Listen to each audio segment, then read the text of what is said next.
नमस्कार. मूकनायक इंडियातर्फे मी आहे भास्कर सुमन. मित्रांनो, निवडणुकीपूर्वी जे आश्वासन दिलं होतं लाडक्या बहिणींना, जे 1500 रुपये देण्यात येत होते निवडणुकी अगोदर, ते 2100 रुपये निवडणुकीनंतर देण्यात येतील असं त्यांनी आश्वासन दिलं होतं. महायुती सरकारने त्यांना आश्वासन दिलं होतं की 1500 रुपयाऐवजी 2100 रुपये त्यांना असे वाढीव देण्यात येतील.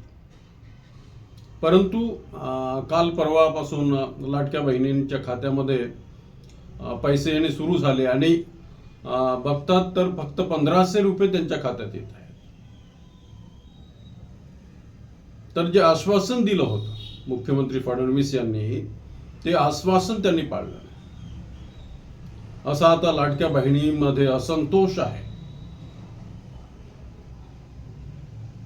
त्यांची कुजबूज अशी चालू आहे की त्यांना 2100 रुपये पाहिजे होते, फक्त 1500 रुपये त्यांच्या खात्यात टाकण्यात आले. ही कुजबूज, हा असंतोष आता लाडक्या बहिणीमध्ये सुरू आहे. आणि बऱ्याच ज्या लाडक्या बहिणी आहेत त्या खूप नाराज झालेल्या आहेत की 2100 रुपये त्यांच्या खात्यात टाकायला पाहिजे होते, परंतु फक्त 1500 रुपये त्यांच्या खात्यात टाकण्यात आले. जे निवडणूक जिंकण्यासाठी केवळ त्यांना ही लालच द्यायची 2100 रुपयाची आणि फक्त 1500 रुपयेच टाकायचे, असं का, असा प्रश्न आता बऱ्याच लाडक्या बहिणी विचारत आहेत. आणि त्यांच्यामध्ये खूप असंतोष आहे महायुती सरकार कडे. तर पुन्हा ह्या डिसेंबरचे जे पैसे आलेले आहेत, फक्त 1500 रुपये आलेले आहेत, त्यामुळे लाडक्या बहिणी खूप नाराज झालेल्या आहेत.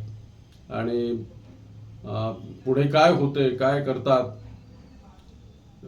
ज्या लाडक्या बहिणी आहेत ते काय करतात त्याचा अंदाज घेतला जात नाही. परंतु त्यांच्यामध्ये फार असंतोष असं निर्माण झालेला आहे. केवळ 1500 रुपये त्यांच्या खात्यात टाकण्यात आलेले आहे. तर धन्यवाद मित्रांनो.